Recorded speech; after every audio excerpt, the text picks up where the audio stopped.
And today is October 14th, 2025. And just for the purpose of this, I thought I'd jump on early because so many facts I have for.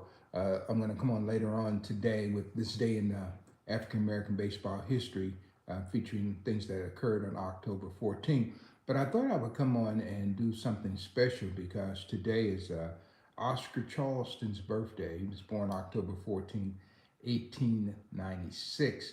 And so I wanted to talk about him. And there's been a lot of things written about Oscar Charleston. By all means, you can go on to online and you can find all kind of things.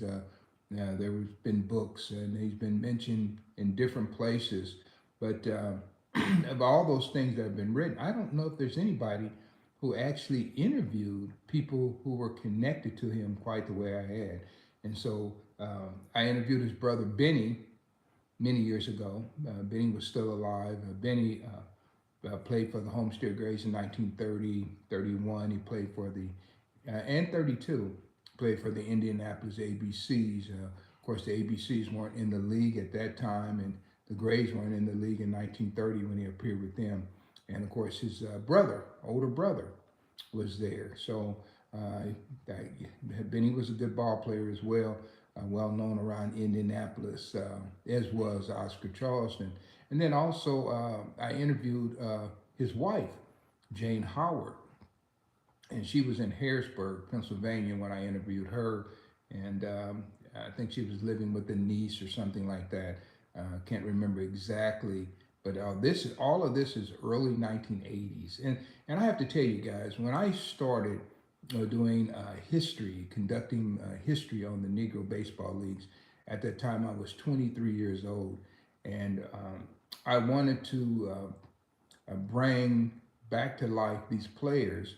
And one of the reasons why I had grown up reading everything, digesting everything I could on the American National League, a lot of things related to the minor leagues. But until probably 1980, hadn't begun to know much about what happened with my own people in baseball. And when I say my own people, I'm talking about African American baseball players. And having played baseball through the 1960s, when I first kind of discovered baseball and fell in love with it, and I played on all black teams. And one thing I knew, I knew the difference between a team and an individual star. And so, what that kind of developed my thinking. So when I began to write, instead of just like a lot of people, they would say, hey, they focus on Josh Gibson or Buck Leonard or Martin Diego. I'm trying to think. Cool Papa, all these guys, Satchel Paige, that were in the Hall of Fame. So they would say, isn't it a shame that he never got to pitch or play in the major leagues, talking about these players? And I'm looking at them saying, it's a shame that literally thousands of people didn't get a chance to play. And so I didn't cherry pick, and I was one of the first ones to go out and not only talk about, those guys they put in the Hall of Fame, which is that's interesting, and I'll tell you about that in a moment. But I began to talk about the entire team and other players on the team, and that created a whole movement. And so today, people are talking about everybody on the team. But believe me, if you go back to early 80s and you glean through the books, you can start with Robert Peterson and everything. They're just cherry picking. And I refuse to cherry pick. I believe that a team is a full unit and everybody contributes something, because that's the way that we learn baseball in my community. And there was no big you and little me. We were a team, and we played as a team. And I played on all African American teams till I was in the ninth grade. And believe me, I knew the difference of team. And then I also knew the difference of playing a segregated baseball versus integrated baseball. And so a lot of that poured into my history. And so what does that have anything to do with Oscar Charleston? Well, it has a lot to do with Oscar Charleston, because I'll go back. This was probably about 1993, 94. I knew about this great Homestead Grays team, and I had started to do research on this 1931 team. I said, man, this team is really incredible. And so I started to kind of digest the individual players' achievements. And then I started to compare them against what I saw in the American National League. So at that particular time, there were magazines that talked about how powerful the 27 Yankees were. So I basically took the 27 Yankees for comparison and began working on my book on the 1931 Homestead Grays. This is what it turned out to be. And I haven't figured out how to get my screen turned around, guys, so it's going to be backwards. But I had to come up with an ideal format to how to tell this story, because why would anybody believe a kid from Kansas who's going to contradict baseball history to say, hey, the 27 Yankees weren't the greatest baseball team of all time? It was a black team called the 1931 Homestead Grays. And in coming up with that analysis, I compared them against other outstanding teams from black baseball. And that's part of how the series came along, Phil Dixon's American Baseball Chronicles, the great teams. So I looked at the team Saul White said was the greatest, which was the 1905 Philadelphia Giants. And I compared their totals. Then also, I looked at teams from the Crawfords in the 30s, especially Kansas City Monarchs. Monarchs had a great team in 34. They don't get any recognition. The 34 team, really a good team. They were getting old, but they were a good team. And so I began to compare those 1910 Chicago Leland Giants, compared all of those. And what I came up with in Black Baseball Annals, that 1931 Homestead Grays was a good team. And Oscar Charleston had a fabulous season. Now, he's the manager of that team. And this is why I want to just spotlight his 1931 season. He's the manager of that team. So in times when major league teams were struggling to get 1,001 runs, this team scored like 1,400 runs. So they could put runs on the board. They had good pitching. Willie Foster came over and pitched for them. And they had Smokey Joe Williams, who was still firing them up there for them. And Chippy Britt was still there. Double Duty Ratcliffe, a young Double Duty Ratcliffe was with them. And they had the two Williams boys.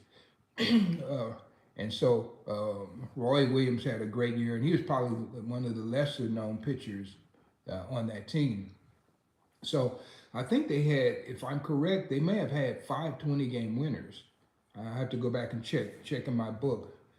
Now this one, if you notice, whenever I do work on my book, and I've revised this one, so this one is, I always put editing editions, or this is one of the editing editions that I have. So the minute I put out a book, I begin starting with an editing edition in case I ever go ahead and say revise that particular publication. So anyway, that just gives you an idea. But what did Oscar Charleston do that year? Well, not only did he lead his team, they were not in the league, so he couldn't lead them to the championship, but he led them to a great season. They smashed everyone. And that year, he had 58 doubles. I'll just go from there. 58 doubles. What's interesting about that, you got 2 other guys that end up being in Cooperstown on that team. Now, I'm gonna have to tell you this. There's a lot of guys out there who will say, okay, this team was great because they have so many Hall of Famers on it. Man, throw that in the trash. That doesn't make sense to me, because a lot of great players will never get in the Hall of Fame.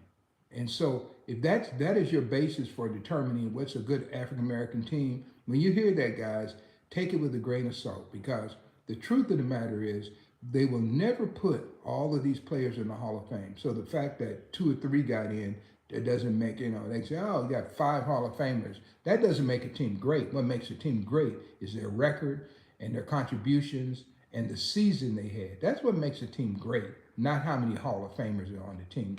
Just thought I'd throw that in just for you who needed to know that. Anyway, he had 58 doubles that year. Charleston did. And Gibson, great hitter, had 54. And Judd Wilson, also another great hitter, had 51. And Judd Wilson, in my estimation, might have been the greatest hitter of all time. This guy could just literally kill you. And if he played 160 games, this guy's going to have 260 hits. He's going to have 100 more hits than he's going to have games. That's the kind of ball player he was. And so for Charleston at age 34 to put up numbers, I think Gibson was 19 years old, but he put up bigger numbers than the 19-year-old, and Judd Wilson was, of course, a seasoned ball player. Then that year, the most power hitting guy on the team was Josh Gibson. Now, when I first started doing this research back in the 90s, if you looked up, they said Josh Gibson hit 72 home runs or something like that. People would just write anything and have no scholarship to it. They just heard it and they write it, and then it became fact. But the truth of the matter is that's not fact at all. So what I did was I put that under a microscope and began to check on Josh Gibson, and I showed that he hit 40 home runs. Now, what I don't do is just say that he hit 40. What I do is document who he hit the 40 against, the date, the team he played, and all of that's in the book. And what's interesting, this book, there are many people now who talk about this 1931 Homestead Grays team being the greatest of all time. But most people don't know where that original thought came from. And it came from me sitting in a hotel room trying to decide how I can present this team to America in a way that made a difference. And so, guys, when you hear about them being up greatest all-time team, you might not even hear my name mentioned, but believe me, that whole concept and that whole thought was derived right from me sitting in a hotel room in Los Angeles. Interesting thing, I sat in a hotel room in Los Angeles.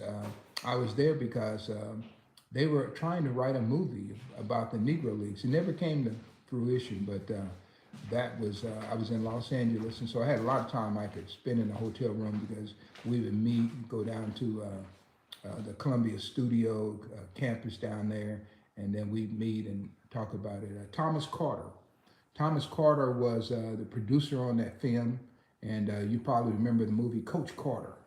He was well known for doing that. He had written several episodes for Hill Street Blues, and he also played as one of the basketball players in The White Shadow, the TV series. And so Thomas Carter worked with us on that, but unfortunately, it never made it to the cutting room floor. And the script wasn't written by me, it was written by somebody else. I thought the script had a little bit to be desired, but nevertheless, that's what we had to work with.